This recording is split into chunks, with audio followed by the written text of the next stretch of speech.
কারণ আমরা দামটা এমনভাবে কমাতে চাই না যে যে উৎপাদক তার 150 টাকা খরচ হচ্ছে আর আমরা 125 টাকায় বিক্রির কথা বলে দিলাম। মাছ, মাংস, দুধ ও ডিমের দাম কমিয়ে আনা প্রথম অগ্রাধিকার, বললেন প্রাণী সম্পদ উপদেষ্টা। প্রিয় দর্শক, অনুরোধ রইল ভিডিওটিতে একটি লাইক দিয়ে আমাদের ইউটিউব চ্যানেলটি সাবস্ক্রাইব করে দিবেন এবং ভিডিওটি সম্পর্কে আপনার মূল্যবান মতামত কমেন্টস করে জানাবেন। মাছ, মাংস, দুধ ও ডিমের দাম কমিয়ে আনার বিষয়টি প্রথম অগ্রাধিকার পাবে বলে জানিয়েছেন মৎস্য ও প্রাণী সম্পদ উপদেষ্টা ফরিদা আক্তার।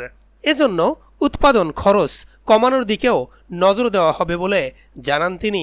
গতকাল রবিবার সচিবালয়ে সাংবাদিকদের এসব কথা বলেন তিনি। প্রাণী সম্পদ উপদেষ্টা বলেন, তবে খেয়াল রাখতে হবে উৎপাদকরা যাতে ক্ষতিগ্রস্ত না হয়। এছাড়া উৎপাদন খরচ কমানোর দিকেও কাজ করা যেতে পারে।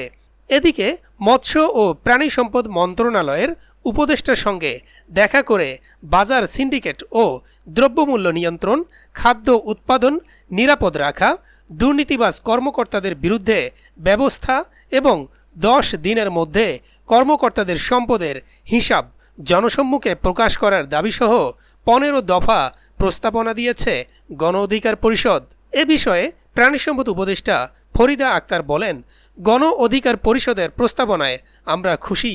কর্মকর্তাদের সম্পদের হিসাব প্রকাশের বিষয়ে গণ অধিকার পরিষদের দাবির বিষয়টি উপদেষ্টা পরিষদে তুলব। সবাই মিলে যে সিদ্ধান্ত নেওয়া হবে সেটাই করা হবে।